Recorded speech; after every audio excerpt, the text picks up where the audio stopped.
नमस्कार, आप देख रहे हैं अपना पसंदीदा शो देशहित। नमस्कार, मैं हूं आपके साथ अनुराग मुस्कान। और सबसे पहले हमेशा की तरह आपको बताता हूं 4 बड़ी खबरें। तमाम देशहित की खबरों में से वो कौन सी रहने वाली हैं जो आपको देखनी ही देखनी चाहिए।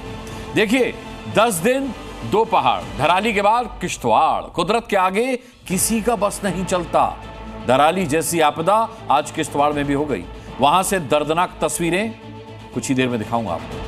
इसके अलावा आज सन्यासी योगी और अखिलेश यादव की जोरदार टक्कर देखने को मिली।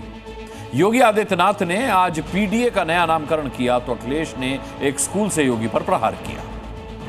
फिर रात 8:27 पर आपको दिखाऊंगा मस्जिद पर तिरंगा नहीं लहराने को लेकर कुछ कट्टरपंथी कैसे अड़ गए हैं, और साथ ही आज उन्हें मंदिर पर तिरंगे वाला सबूत भी दिखाऊंगा। और क्या आपको पता है कि भारत में एक पाकिस्तान मोहल्ला था जो अब हिंदुस्तानी मोहल्ला बन गया है? क्या है ये खबर, बस कुछ ही देर में ये भी आपको दिखाऊंगा। इसके अलावा भी तमाम खबरें आपके सामने आएंगी, लेकिन अब आप देखने जा रहे हैं देशहित की कवर स्टोरी। देखिए, देश इस वक्त मौसम के संकट काल से गुजर रहा है। मैदान से लेकर के पहाड़ तक आसमानी आफत कहर मचा रही है। हिमाचल और उत्तराखंड में जिस तरह से बादल फटने की घटनाएं हो रही हैं, ऐसा लग रहा है कि प्रकृति इंसान को दंड दे रही है। पहाड़ पर मची तबाही का असर मैदानी इलाकों तक देखने को मिल रहा है। जो नदियां जीवनदायिनी कही जाती थीं, वही आज आशियाने उजाड़ रही हैं। कुदरती जल प्रहार के आगे इंसान बेबस नजर आ रहा है। देखिए प्रकृति के रौद्र रूप की 20 तस्वीरें।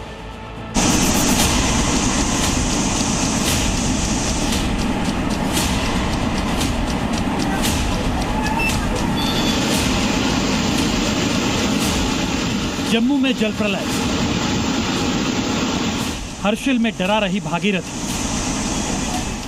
लखनऊ में खुला पाताल का रास्ता। किश्तवाड़ हो या कुल्लू, हर्षिल हो या लखनऊ, हर तरफ कुदरत का कहर है। आसमानी आफत के आगे इंसान लाचार है। कहीं पहाड़ दरक रहे हैं तो कहीं बादल फाड़ तबाही से हाहाकार मचा हुआ है। उत्तरकाशी में अभी भी खतरा टला नहीं। लगातार हो रही बारिश से भागीरथी का जलस्तर बढ़ रहा है, जिसके चलते हर्षिल में बनी झील स्थानीय लोगों के साथ साथ प्रशासन को भी डरा रही है।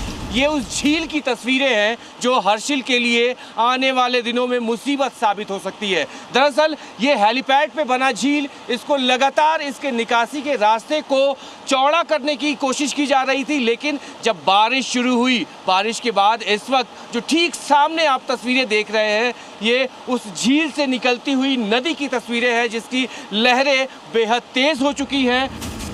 वहीं हर्षिल को बचाने के लिए युद्ध स्तर पर प्रयास जारी है। सेना के हेलीकॉप्टर झील का रुख मोड़ने की कोशिश कर रहे हैं, जबकि भागीरथी की रफ्तार को कम करके हर्षिल गांव को बचाने के लिए इंसान ने पूरी ताकत झोंक दी है। उत्तरकाशी ही नहीं, अल्मोड़ा में भी लगातार हो रही बारिश से पहाड़ दरक रहे हैं। पहाड़ों का मलबा सड़क तक आ गया है। क्वार्ब में भूस्खलन के चलते अल्मोड़ा हल्द्वानी राष्ट्रीय राजमार्ग पूरी तरह से बंद हो गया। बंद हो चुके रास्तों को खोलने के लिए जेसीबी मशीनों को उतारा गया है। आपदा की मार से राजधानी दिल्ली भी अछूती नहीं।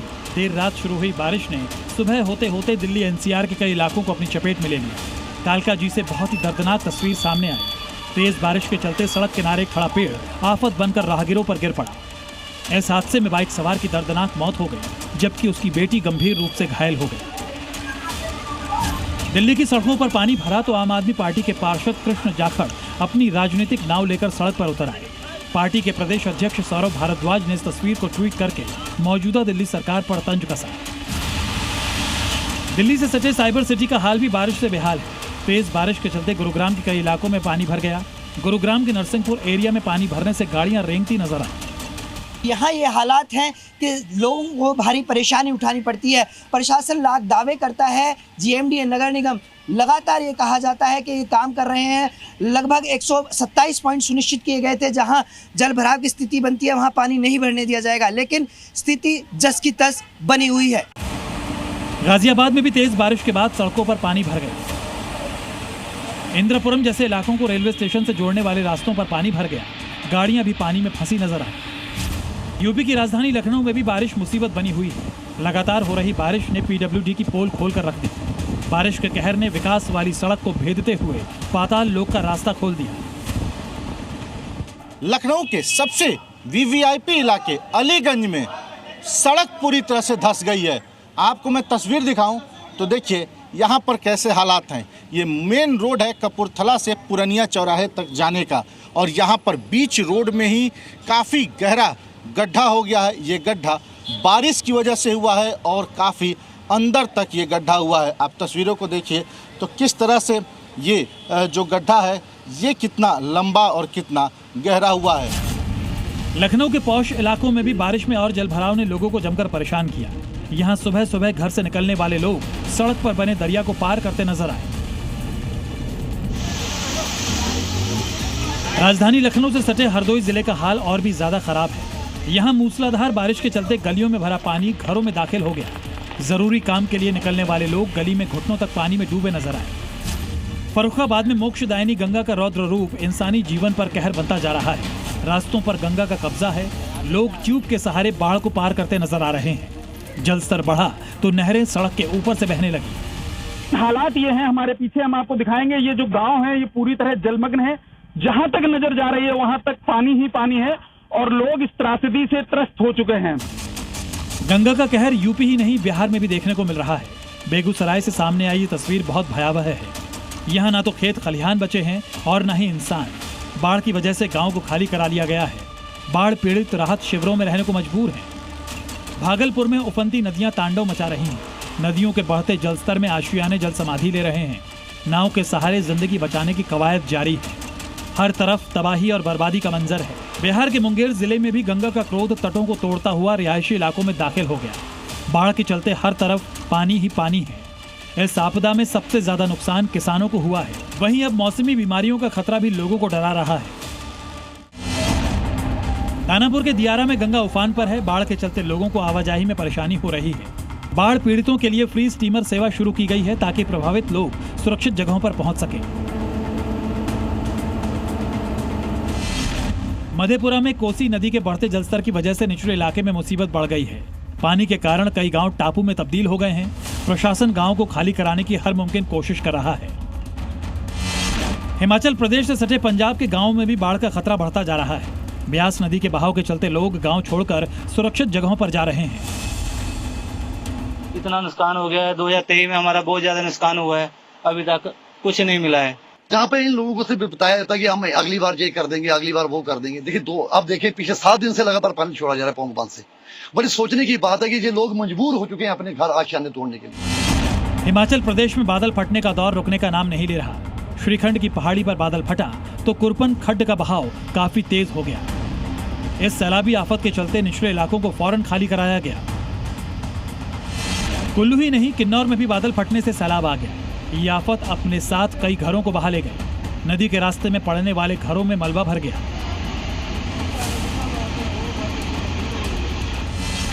लद्दाख में भी बादल फाड़ आफत देखने को मिली। यहाँ बादल फटने के बाद बाढ़ के हालात बन गए, जिसके चलते लमायूरू के पास लेह कारगिल हाईवे बह गया। फिलहाल उस रास्ते को पूरी तरह से बंद कर दिया गया है। पहाड़ से लेकर मैदान तक प्रकृति कहर बरपा रही है। ऐसे में इंसान जल्द से जल्द इस आपदा से आजादी की कामना कर रहा है। ब्यूरो रिपोर्ट, जी मीडिया।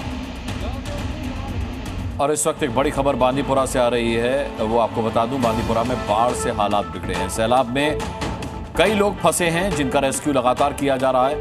स्थानीय लोगों ने छात्रों को वहां से निकाला है। बांदीपुरा से खबर और ये तस्वीरें आप देखिए किस तरीके से छात्रों का रेस्क्यू वहां से किया गया है। बाढ़ का उफनता हुआ पानी आप इस वीडियो में साफ देख सकते हैं। बच्चों और बुजुर्गों को किस कदर रेस्क्यू किया गया वहां पर, ये इन तस्वीरों में साफ देखा जा सकता है।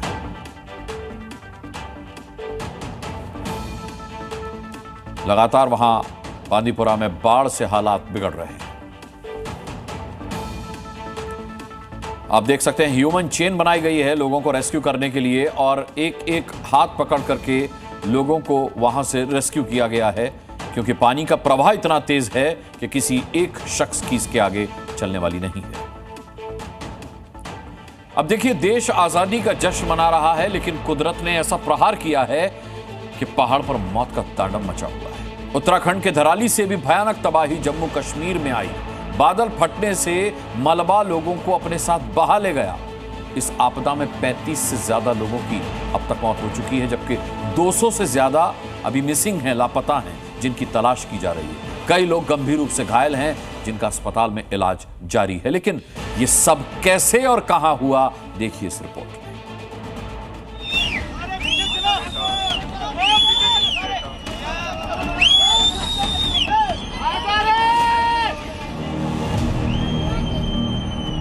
मलबे वाला सैलाब,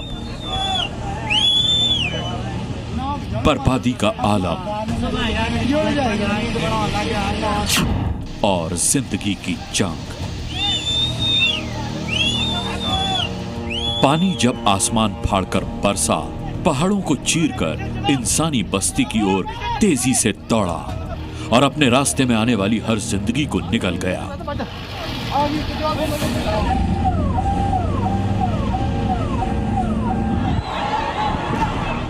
कुदरत का क्रोध कम होने को राजी नहीं है। उत्तराखंड के बाद जम्मू कश्मीर में बादल फाड़ सैलाबी तबाही आई है।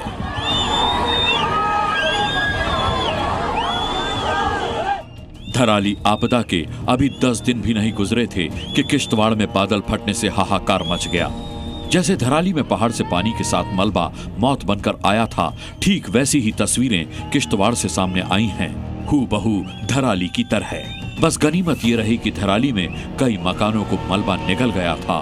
किश्तवाड़ में इन मकानों को किस्मत ने बचा लिया। किश्तवाड़ में ये घर भले ही बच गए, लेकिन सैलाब ने रास्ते में तांडव मचाया। तस्वीरों में देखिए पहाड़ों को चीरता हुआ मलबा कैसे रिहायशी इलाकों में दाखिल हो गया। जिस वक्त बादल फटा, हजारों की तादाद में श्रद्धालु मचैल माता के दर्शन करने जा रहे थे।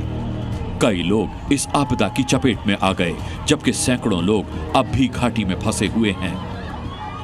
घायलों को स्थानीय लोगों की मदद से अस्पताल लाया गया है।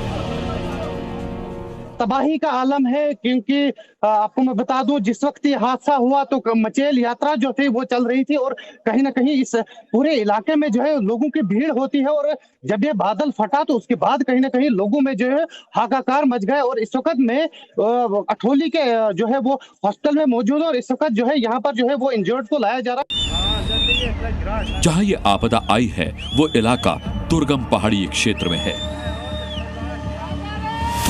किश्तवाड़ के मचैल माता मंदिर से जम्मू की दूरी 210 किलोमीटर, अमरनाथ गुफा की दूरी तकरीबन 220 किलोमीटर है और वैष्णो देवी मंदिर करीब 260 किलोमीटर दूर है। मचैल माता यात्रा जम्मू कश्मीर के सबसे महत्वपूर्ण धार्मिक आयोजनों में से एक है। इस साल 25 जुलाई से 5 सितंबर तक ये यात्रा चलनी है, जिसमें लाखों लोग आते हैं। लेकिन जयकारा लगाने वालों में अब चीख पुकार मची है। हादसे से पहले हजारों श्रद्धालु मचैल माता यात्रा के लिए किश्तवाड़ में पड्डर सब डिवीजन में चशोटी गांव पहुंचे थे। ये यात्रा का पहला पड़ाव है। बादल वहीं फटा है जहां से यात्रा शुरू होने वाली थी। यहां श्रद्धालुओं की बसें, टेंट, लंगर और कई दुकानें थीं। सभी बाढ़ के पानी में बह गए और इन्हीं के साथ ही कई लोग भी काल के गाल में समा गए, जिनमें CISF के 2 जवान भी शामिल हैं। कई लोग अब भी लापता हैं और सैकड़ों लोग अब भी वहां फंसे हुए हैं। उन्हें निकालने के लिए रेस्क्यू ऑपरेशन चलाया जा रहा है। हादसे पर PM ने दुख जताया और गृह मंत्री अमित शाह ने फोन पर जम्मू कश्मीर के उपराज्यपाल मनोज सिन्हा से बात की। मुख्यमंत्री उमर अब्दुल्ला से भी अमित शाह ने बातचीत करके हालात की जानकारी ली और मदद का भरोसा दिया, ताकि ग्राउंड जीरो से जल्द लोगों को बचाया जा सके। किश्तवाड़ से मोहम्मद मुंतशिर के साथ ब्यूरो रिपोर्ट, जी मीडिया। अब बात योगी आदित्यनाथ के उस नॉन स्टॉप प्रहार की जो उन्होंने उत्तर प्रदेश विधानसभा में किए। अखिलेश यादव और समाजवादी पार्टी पर योगी ने ताबड़तोड़ अटैक किए। तभी अखिलेश ने भी बाहर से पलटवार किया, यानी कि योगी अखिलेश की आज जोरदार टक्कर हुई है।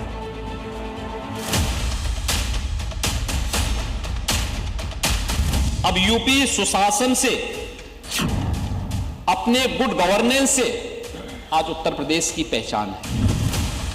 आपका जो परिवार डेवलपमेंट अथॉरिटी थी ना, वो आपको अपने स्वयं के परिवार से बाहर नहीं सोचने देती। मैं खाऊं, मैं पीऊं, लेकिन बाकी लोग भूखों रहें, इसमें आपको मजा आता था। आप लोग जब गौ माता के साथ भी धोखा दे सकते हैं तो किसको नहीं धोखा देंगे आप? और यही तो करते थे। जो गौ माता को धोखा दे देगा, गाय का दूध तो पीते थे, गाय को सड़कों पे छोड़ देते थे, कसाईयों के हवाले करा देते थे।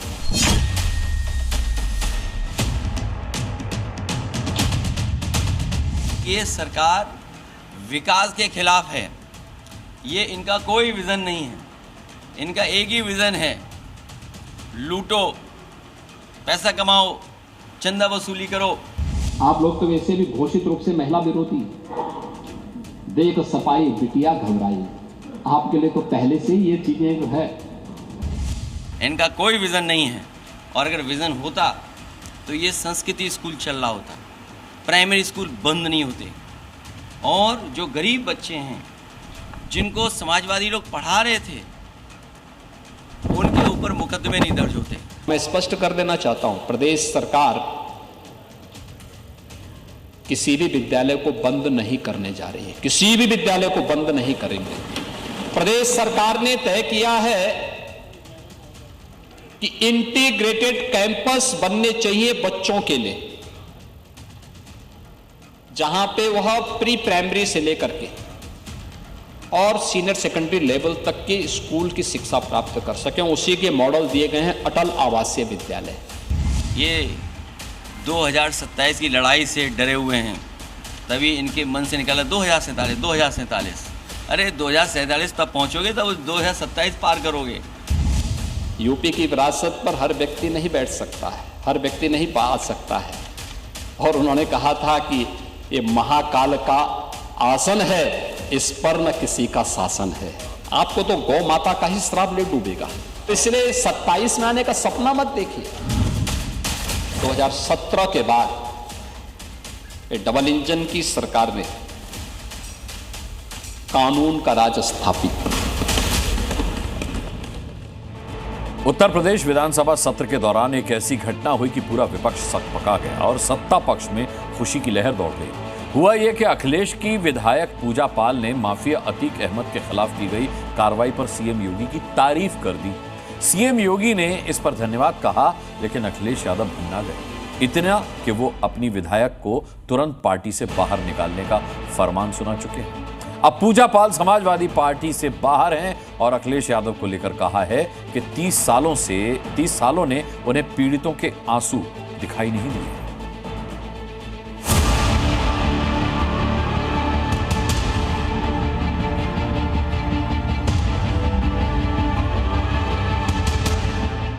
मेरा दुख, मेरा तकलीफ माननीय मुख्यमंत्री जी ने देखने का काम किया और सही मायने में मुझे न्याय दिलाने का और देने का काम किया। जब कानून व्यवस्था का राज होता है, जब सरकार इंसाफ की आस पूरी करती है, तो पार्टी पॉलिटिक्स की दीवारें छिन्न भिन्न हो जाती है। अखिलेश यादव की विधायक योगी का गुणगान करती है। मैं धन्यवाद देना चाहती हूँ माननीय मुख्यमंत्री जी को, जिन्होंने मेरे छुपे हुए उन आंसुओं को देखने का काम किया। अखिलेश यादव के विधायक ने सीएम योगी की तारीफ की तो लखनऊ टू दिल्ली सियासी कानाफूसी होने लगी, अलग अलग मतलब निकाले जाने लगे। क्या पूजा पाल अब साइकिल छोड़कर कमल खिलाएंगी? लेकिन तस्वीर बहुत जल्दी साफ हो गई। वो समाजवादी पार्टी के द्वारा पोषित माफिया है और उसकी कमर को तोड़ने का काम हमारी सरकार ने किया है। और फिर वो कहती है इसे हम इस माफिया को मिट्टी में मिला देंगे। असल में उत्तर प्रदेश विधानसभा का मानसून सत्र अखिलेश यादव के लिए कुछ ऐसा लेकर आएगा, इसकी आशंका दूर दूर तक उन्हें नहीं थी। समाजवादी पार्टी के विधायक पूजा पाल ने विधानसभा में सीएम योगी की जमकर तारीफ की। मेरे छुपे हुए उन आंसुओं को देखने का काम किया।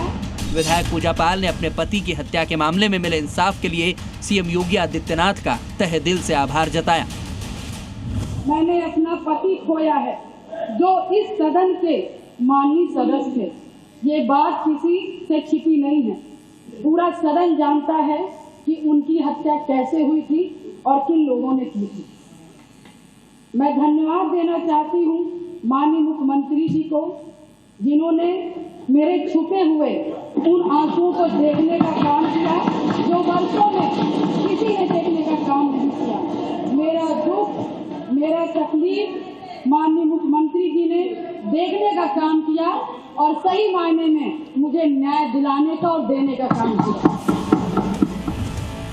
विचारधारा की बेड़ियां अक्सर तब टूटती हैं जब जख्म पर मरहम लगाने वाले को सियासी आंख से नहीं जज्बातों से तौला जाता है। पूजा पाल के साथ भी यही हुआ। सीएम योगी आदित्यनाथ सरकार की अपराध के खिलाफ जीरो टॉलरेंस की पॉलिसी और अतीक अहमद जैसे कुख्यात अपराधी को मिट्टी में मिलाने की पूजा पाल मुरीद हैं। मेरे जैसे पता नहीं कितने महिलाओं की सिंदूर को मिटाया गया, पता नहीं कितने माताओं की गोदी सूनी कर दी गई। मैं धन्यवाद देना चाहती हूँ ऐसे मुख्यमंत्री जी का जिन्होंने जीरो टॉलरेंस ला करके पॉलिसी को ला करके अपना करके अपराध और माफिया अतीक अहमद जैसे अपराधियों को मिट्टी में मिलाने का काम किया। आज अधिष्ठाता महोदय जी, आज प्रयागराज ही नहीं अपितु पूरा उत्तर प्रदेश की जनता आज माननीय मुख्यमंत्री जी के तरफ विश्वास की नजर से देखता है। मेरा तकलीफ। समाजवादी पार्टी के विधायक की ओर से योगी की ऐसी तारीफ से पूरा सदन तालियों से गूंज उठा। मुझे न्याय दिलाने का और देने का काम किया। हालांकि समाजवादी पार्टी को पूजा पाल की योगी की ये तारीफ रास नहीं आई। पूजा पाल की तारीफ वाले एक्शन पर अखिलेश यादव ने जबरदस्त रिएक्शन दिखाया।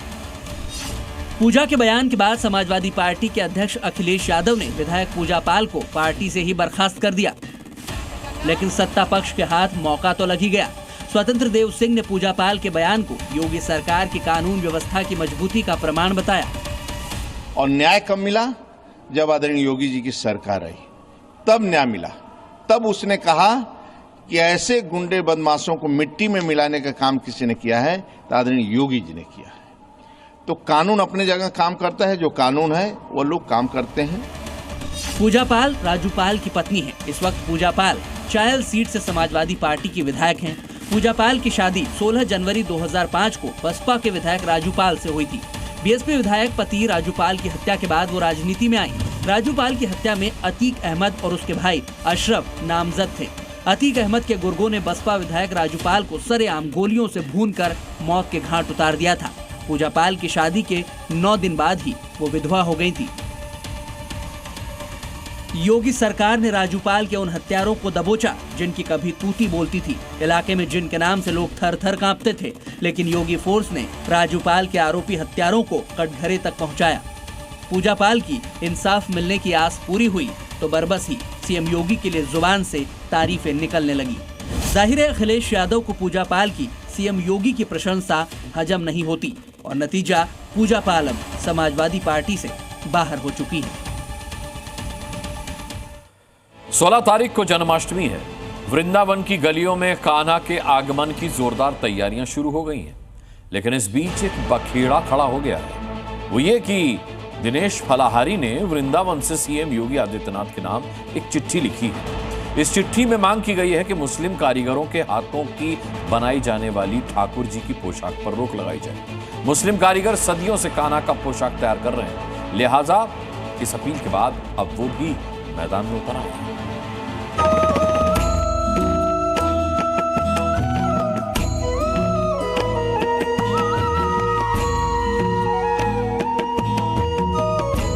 मथुरा में बधाई गान की बेला पास आ गई है।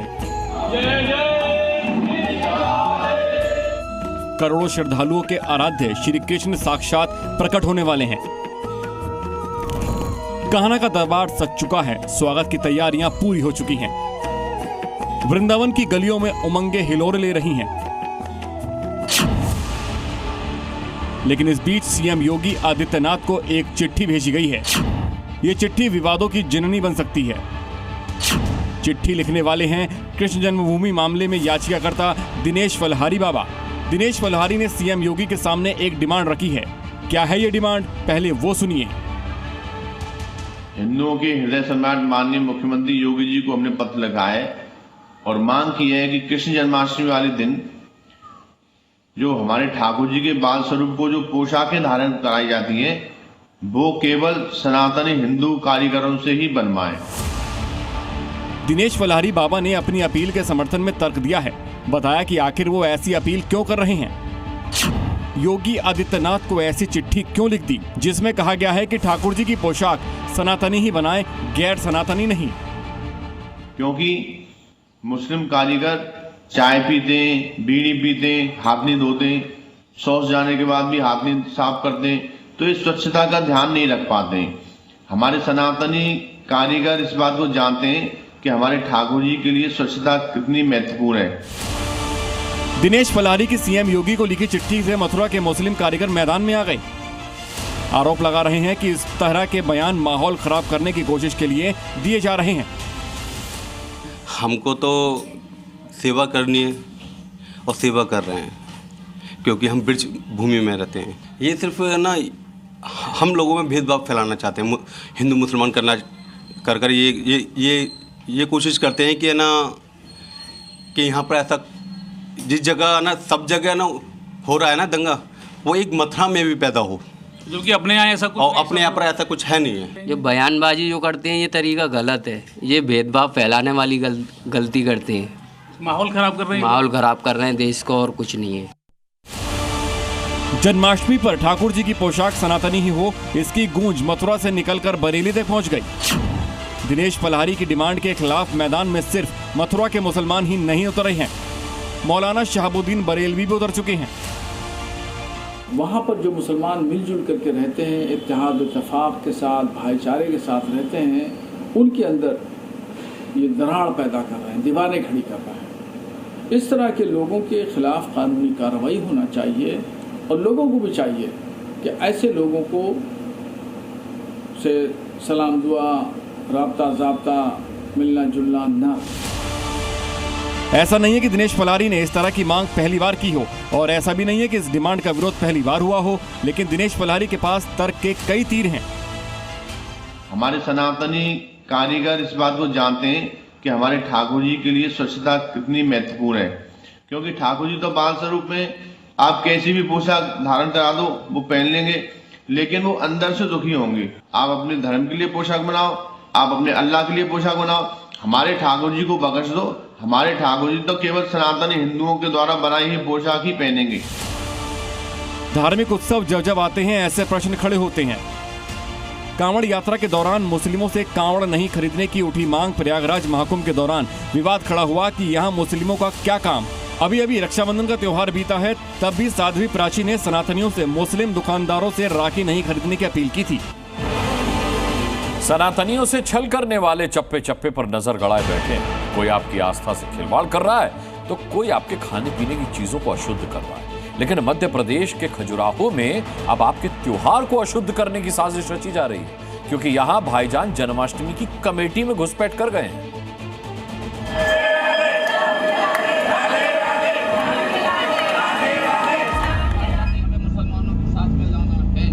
कहते हैं द्वारपाल और क्षेत्रपाल अगर मजबूत नहीं होंगे, द्वारपाल क्षेत्रपाल हमारे कमजोर हो जाएंगे या विपरीत धर्म के समाज के होंगे तो हमें तकलीफ होगी।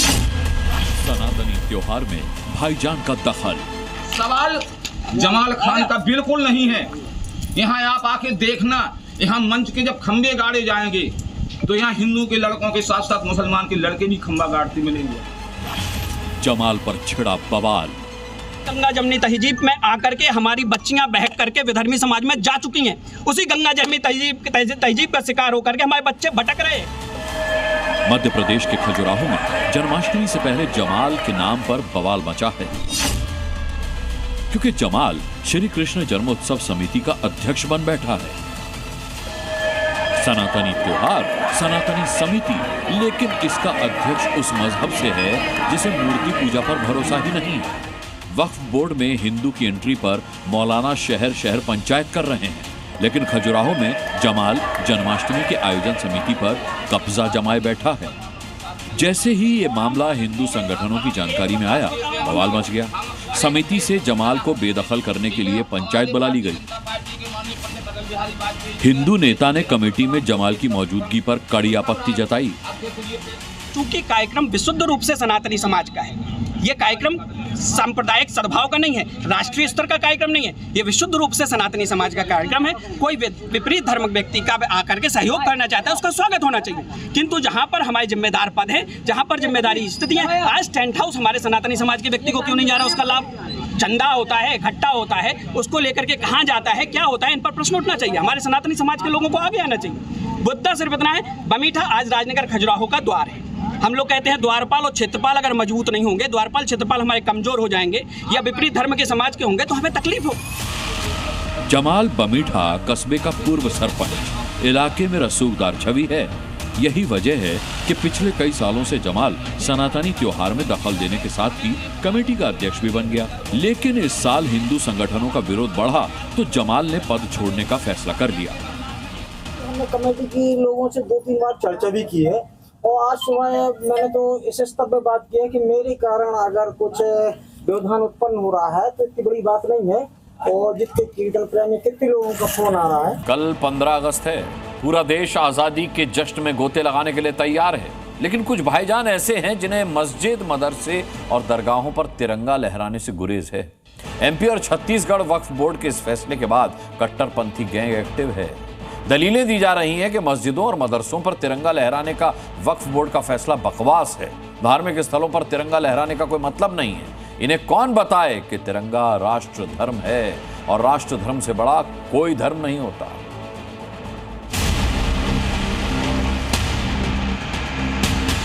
आप मदरसे और मस्जिदों की बात करेंगे तो क्या फिर आप मंदिरों पे, चर्च पे, गुरुद्वारे पर भी तिरंगा लहराएंगे क्या? मदरसों में झंडा नहीं लहराएगा। क्यों नहीं लहराएगा? नहीं, जितने भी धार्मिक स्थल है वोट तो कह रहा है, उनके कहने से क्या होता है? धार्मिक स्थल है, अगर वहाँ पे हिंदी पढ़ाई जा रही है और दूसरी क्लास पढ़ाई जा रही है क्या, वहाँ झंडा चढ़ाना चाहिए। लेकिन जहाँ कुल टोटल कुरान की तालीम हो रही है वहाँ झंडा नहीं चढ़ाना। क्यों? क्या राष्ट्र धर्म से बढ़कर है मस्जिदें, मदरसे, मीनारें, धार्मिक प्रतीकों के आशियाने? दिक्कत क्या है?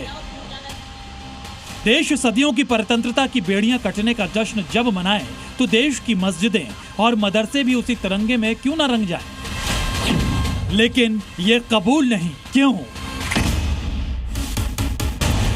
अगर देश का मुसलमान सोचता है कि ना आंसू अलग हैं, ना आहें अलग हैं, फिर क्यों राष्ट्र धर्म अलग है? मंदिरों और चर्चों पर तिरंगे का रंग कैसे चढ़ता है और क्या खूब फपता है? सबूत मांगने वाले भाईजान आंखें खोलकर देखें। काशी विश्वनाथ, 3 रंगों से सजा महादेव का दरबार, महाकालेश्वर धाम, उज्जैन में 3 रंगों से बाबा को प्रणाम, सोमनाथ मंदिर में तिरंगे में रंगे भोले भगवान। कितने सबूत चाहिए? हर गली से सबूत निकलेंगे। सूर्य मंदिर मोढेरा, अवंती स्वामी मंदिर अवंतीपुरा। हमारी जाति कोई भी होगी, हमारा मत कोई भी होगा, हमारा संप्रदाय कोई भी होगा, लेकिन हम सब के लिए इन सब से बढ़कर के है हमारे देश की सुरक्षा। जब आंखों में मजहबी उन्माद का रंग भरा हो तो राष्ट्र का रंग तिरंगा नहीं दिखता। दिखती है धार्मिक पहचान, दिखता है मजहब का झूठा मान। मंदिर में लगवा रहा है झंडा, तो भाई अब हमारी जो इबादत वाली जगह है ना, हम उधर नहीं लगवा सकते। धर्म अलग चीज है भाई, धर्म को बीच में आप क्यों लेकर आ रहे हो? धर्म अलग चीज है, धार्मिक संस्थाओं को आप छोड़ दीजिए, बाकी देश की सभी संस्थाएं जो है, देश के सभी घर जो है, देश की सभी जो दुकानें हैं, वो उस पर तिरंगा लहराना चाहिए, ये मेरा निवेदन है। एमपी और छत्तीसगढ़ के वक्फ बोर्ड ने स्वतंत्रता दिवस के लिए मस्जिदों, दरगाहों और मदरसों को निर्देश दिया है कि 15 अगस्त को झंडा फहराएं। कुछ मस्जिदों में या कुछ मदरसों में ध्वजारोहण नहीं होता था। हम चाहते हैं कि राष्ट्रीय पर्व है, कोई धर्म का नहीं है। जब राष्ट्रीय पर्व तो सबका है, तो इसलिए राष्ट्रीय ध्वज वहाँ फहराना चाहिए। ऑर्डर जैसे ही आया, जमीयत जैसे संगठनों के साथ साथ देश भर में कई मुसलमान नेता और संगठन इसके विरोध में खड़े हो गए। मौलाना ही नहीं, रहनुमा भी कैमरे पर राष्ट्र धर्म का नया ज्ञान बांटने लगे। मैं समझता हूँ ये सब बकवास है। हमारे देश की एक परंपरा नहीं है कि जो धार्मिक स्थल है वहाँ तिरंगा झंडा फहराया जाए, और तिरंगा तो लोग अपनी मर्जी से फहराते हैं। ये जो आज बैठे कुछ लोग ऐसे हैं जो अंग्रेजों को तलवे चाहते थे, वो क्या करेंगे? वो तो देश को बांटना चाहते हैं। देखिए, मस्जिद जो होती है एक धार्मिक स्थल होते हैं, वहाँ पर इस तरह की कोई व्यवस्था नहीं होती है। लोग नमाज पढ़ने आते हैं और चले जाते हैं, तो मस्जिदों में इस तरह का ध्वजारोहण जो होता है वो संभव भी नहीं होता है। ये कैसी जिद है, ये कैसा देश प्रेम है? MP या छत्तीसगढ़ वक्फ बोर्ड में बैठे जिन लोगों ने ऑर्डर दिया, क्या वो इस्लामिक मान्यताओं को नहीं जानते कि जिस देश की मिट्टी पर 5 बार सजदे में सर झुकता है, उस मिट्टी को सलाम करने से बड़ा कोई तीर्थ नहीं, कोई धाम नहीं, कोई जियारत नहीं, कोई तालीम नहीं। जिन लोगों को तिरंगा फहराने से दिक्कत हो रही है वो पाकिस्तान परस्ती की बात कर रहे हैं। जो देशभक्त है वो तिरंगे से दूरी नहीं बना सकता। मैं कंप्यूटर बाबा और हमारे संत जब अपने मठ मंदिरों में तिरंगा फहरा रहे हैं, शान से फहरा रहे हैं, तो फिर इन्हें क्यों शर्म आ रही है? जिन भाईजान और उनके रहनुमाओं को मस्जिदों मदरसों पर तिरंगा फहराने के फैसले से दर्द हो रहा है, उन्हें इस्लाम के गढ़ ईरान की ये तस्वीर देखनी चाहिए। जब जब ईरान के खिलाफ कोई दुश्मन देश बड़ी कार्रवाई करता है, ऐतिहासिक जामकरान मस्जिद पर बदले का ये लाल झंडा फहराया जाता है। ये झंडा ऐलान होता है कि ईरान दुश्मन से बदला लेगा। इस्लाम में मस्जिद पर बदले का लाल झंडा कबूल है, लेकिन अपने देश में ज्ञानी मौलाना साहबों को मस्जिदों पर अपना तिरंगा लगाने में ऐतराज है। हमारी भारत माता का और हमारा संविधान का ध्वज है, इससे तो जिसको ऐतराज हो वो मैं कहता हूँ कोई हिंदुस्तान में रहने लायक ही नहीं। तो कहाँ चले जाए? जो जहाँ उसको प्रिय है, जो जिस झंडे से प्रेम है, उस झंडे के देश में चले जाए। हिंदुस्तान के ध्वज का सम्मान करते हैं, उनको सदैव यहाँ पर अपने राष्ट्र के प्रति कृतज्ञ होना चाहिए, और अगर वो इसको नहीं मानते हैं तो उनको निश्चित तौर पर। आपने तो भगवान के मंदिर में तिरंगा लगा दिया। बिल्कुल साहब, भगवान ही है, धरती माता हमारी माँ है, और हम उसको उसी प्रकार सम्मान देते हैं, और जिसको इससे ऐतराज हो वो यहाँ पर ना रहे। सब मंदिरों में, जितने मंदिर है सब में ध्वजारोहण होगा। तिरंगा देश की आन है, शान है, पहचान है, धर्म है, ईमान है। हमारे पुरखों की दी गई हमें सबसे बड़ी जिम्मेदारी है। कश्मीर से कन्याकुमारी को जोड़ने वाले इस तिरंगे को फहराने से किसी को तो गुरेज नहीं होना चाहिए। अगर कोई विरोध करता है तो वो देश का विरोध करता है। भोपाल से प्रमोद शर्मा के साथ ब्यूरो रिपोर्ट, जी मीडिया। और अब बात उस खबर की जिसने हिंदुओं में गुस्सा और खौफ दोनों भर दिया है, क्योंकि एक बार फिर हिंदू बेटी कट्टरपंथी का शिकार हुई, उसकी बर्बर हत्या की गई। कट्टरपंथी गैंग कैसे मध्य प्रदेश के बुरहानपुर को अपना एपिसेंटर बना रही है, उसकी बानगी आपको दिखाएंगे, लेकिन हिंदुओं का पारा भी अब हाई हो गया है।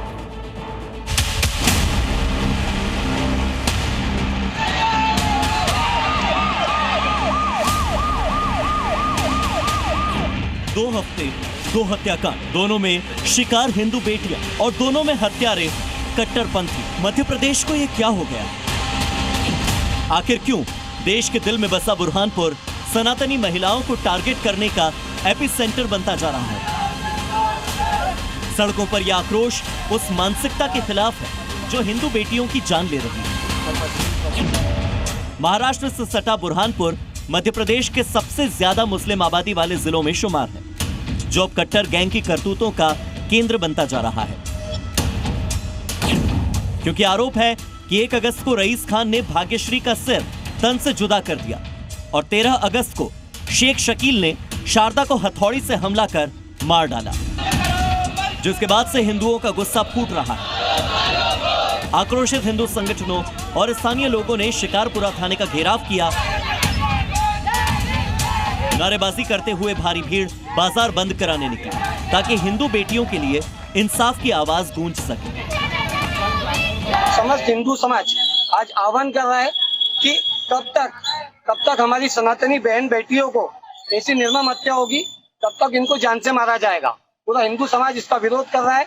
ये मामला केवल SC समाज का नहीं, पूरे सनातनी जितने भारत के सनातनी है, इस मामले में हम सब एक साथ हैं। हिंदू बहन बेटियों को काटा जाता है, मारा जाता है। इससे पूर्व में भी नावरा में 15 दिन पहले एक बहन बेटी को तब भी एक जिहादी द्वारा जान से मारा गया था। हम इसका कड़ा विरोध करना चाहते हैं। आने वाले समय में ये चाहते हैं कि इसके लिए कठोर कानून बने। इस गुस्से की वजह है कट्टरपंथियों का हिंदू बेटियों को निशाना बनाना। बताया जा रहा है कि शारदा के कत्ल का आरोपी शेख शकील महाराष्ट्र का रहने वाला है, जिसने मध्य प्रदेश के बुरहानपुर आकर हिंदू महिला को उसके घर में घुसकर हथौड़ी से मार डाला। बताया जा रहा है कि शकील कई दिनों से शादीशुदा महिला को परेशान कर रहा था। पुलिस वालों ने उसके डेड बॉडी लेके आए यहाँ पे। कैसे मरी? उसको हथौड़ी से वार किया सर। किसने मारा है? सर एक लड़का उसको बहुत परेशान कर रहा था। उसको नहीं बोलने के बाद भी उसने ज़बरदस्ती उसको मारा सर। उसको 2-3 बार मैंने समझाया भी था, हमारे पास ज़बरदस्ती छेड़खानी करता था उससे सर। ऊपर गया था, उसने मेरे को ढकेल दिया, पैरों पे मैं गिर गया। उसने हथौड़ी से मारा एक बार और उसके बाद में वो भाग के निकल गया। वो उससे गुत्ती से मारा और इधर भी मारा, इधर मारा, इधर भी मारा और सोपा मार ही दिया उसको। शारदा जैसे ही कुछ दिनों पहले एक दूसरे कट्टरपंथी की शिकार भाग्यश्री भी हुई थी। इश्क में नाकाम रईस ने भाग्यश्री को धर्म बदलकर निकाह का दबाव बनाया। जब भाग्यश्री नहीं मानी तो गला काटकर उसे मार डाला। अब सवाल ये कि क्या शारदा हत्याकांड में भी ऐसा ही कोई एंगल है? अभी कुछ भी कहना जल्दबाजी होगी क्योंकि आरोपी से अभी डिटेल पूछताछ नहीं हो पाई है। डिटेल पूछताछ के बाद ही इसमें क्लियर होगा। मोहन फोर्स अब पूरे मामले का खुलासा करेगी और कट्टरपंथी शकील को उसके गुनाहों की सजा देगी। Bureau report, C media. इस वक्त की बड़ी खबर आपको बता दें। खबर यह है कि दिल्ली के कई इलाकों में इस वक्त जाम लगा हुआ है। धौला कुआं इलाके में लंबा जाम लगा हुआ है, ऐसी खबरें आ रही हैं। गुरुग्राम जाने वाले रूट पर भी लंबा जाम देखा गया है। सड़क के दोनों तरफ वाहनों की लंबी लंबी कतारें कई किलोमीटर तक लग चुकी हैं।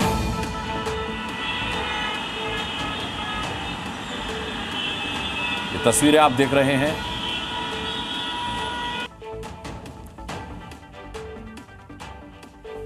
कल 15 अगस्त है और ऐसे में ये माना जा रहा है कि 15 अगस्त के बाद ये वीकेंड का मौका है। 15 अगस्त, उसके बाद 16, 17, तो लोग वीकेंड की छुट्टियां मनाने के लिए क्या घर से बाहर निकले हैं या फिर ये दिल्ली एनसीआर में होने वाली बारिश की वजह से जाम है। लेकिन फिलहाल धौला कुआं से लेकर के गुड़गांव तक लंबा जाम कई किलोमीटर तक देखने को मिल रहा है।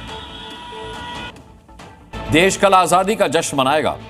इस जश्न से 24 घंटे पहले गुजरात के एक मोहल्ले में लोगों में उत्साह है, उमंग है, साथ ही नई पहचान मिलने का गर्व है। सूरत में एक मोहल्ला ऐसा भी है जो पिछले कई सालों से नापाक पहचान के कलंक को ढो रहा था, लेकिन अब इस मोहल्ले को सम्मान मिला, नया नाम मिला है, साथ ही पाकिस्तानी कलंक से आजादी मिल गई।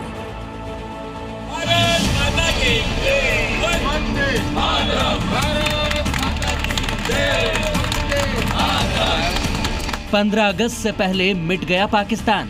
हम सुनते सुनते हम खुद बोर हो गए थे कि रामनगर में रह रहे हैं, हिंदू हैं और नाम पाकिस्तान है, तो हमको खुद को शर्म महसूस हो रहा था। अभी इसका नाम बदल के हिंदुस्तान हो गया तो हमको खुशी और गर्व महसूस हो रहा है। मिटा कलंक का निशान, हर तरफ सिर्फ हिंदुस्तान।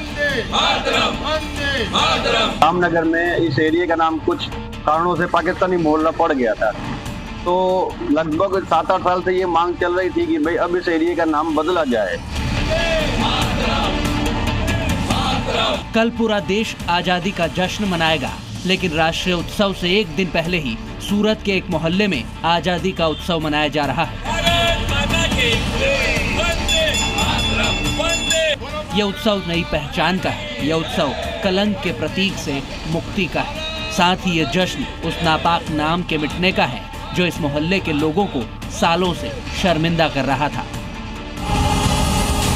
इस आधार कार्ड को ध्यान से देखिए। यह आधार कार्ड हर भारतीय की पहचान है, लेकिन इस पहचान के बीच लिखा पाकिस्तानी मोहल्ला यहाँ के लोगों के माथे का बदनुमा दाग बन गया था। लेकिन आजादी के जश्न से पहले पाकिस्तानी मोहल्ले का नामो निशान मिट चुका है।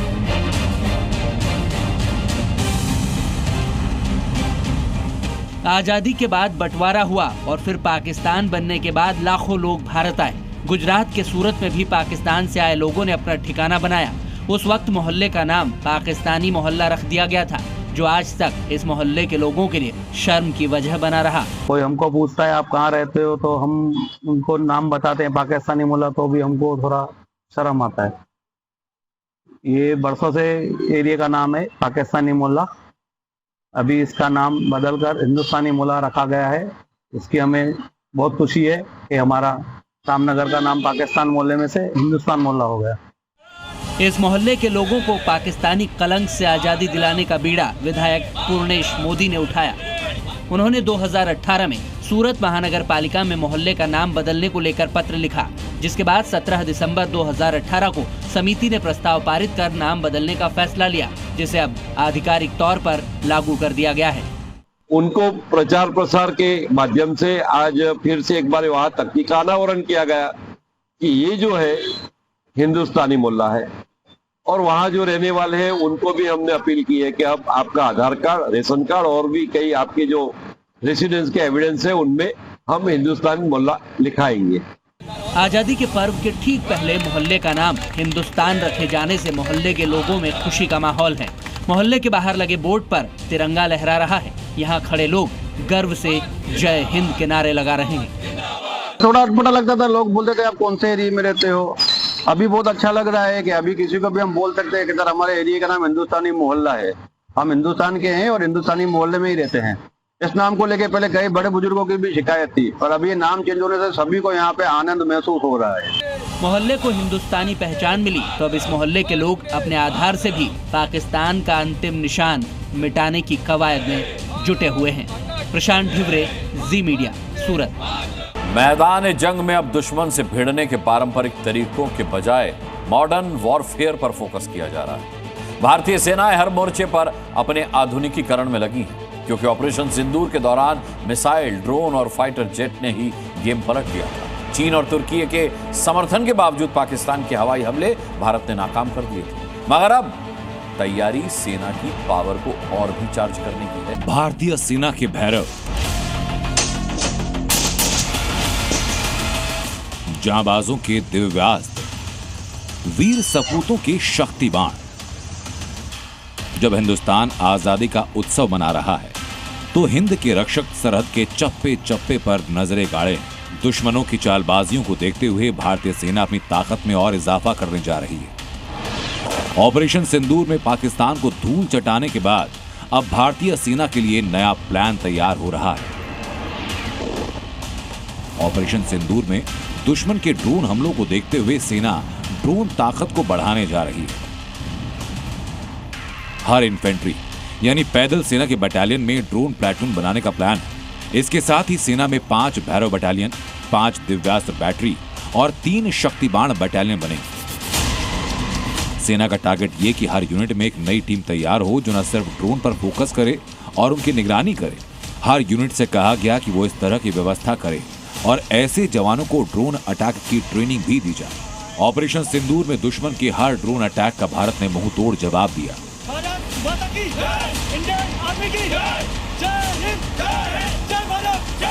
हमने आतंकवादियों को उनके घर में घुसकर मारा। सशस्त्र बलों ने हमारी माताओं और बहनों के सिंदूर का बदला लिया। ऑपरेशन सिंदूर वाली सैन्य कार्रवाई ने युद्ध का तरीका पूरी तरह से बदल दिया। पाकिस्तान ने जिस तरह तुर्की और चीनी हथियारों का इस्तेमाल किया, भविष्य में उससे निपटने के लिए भारत ने अपनी तैयारी शुरू कर दी। इंडियन आर्मी ने सेना को सिर्फ पारंपरिक युद्ध के लिए ही नहीं बल्कि मॉडर्न युद्ध के लिए तैयार रखने के लिए कदम बढ़ा दिए। सबसे पहले बात भैरव बटालियन की। पहले चरण में कुल 5 भैरव बटालियन को स्थापित करना है। ये एक स्पेशल फोर्स यूनिट होगी जिसका काम स्पेशल फोर्स और इन्फेंट्री यूनिट के बीच ब्रिज का काम करना होगा। भैरव की एक यूनिट में करीब 250 जवान होंगे। ये जवान दुश्मन देशों की ओर से आने वाले ड्रोन को मार गिराएंगे और ड्रोन से दुश्मनों पर अटैक करेंगे। भारतीय सेना की भैरव बटालियन कुछ खास इलाकों में तैनाती के लिए ट्रेन की जाएगी। जी न्यूज़।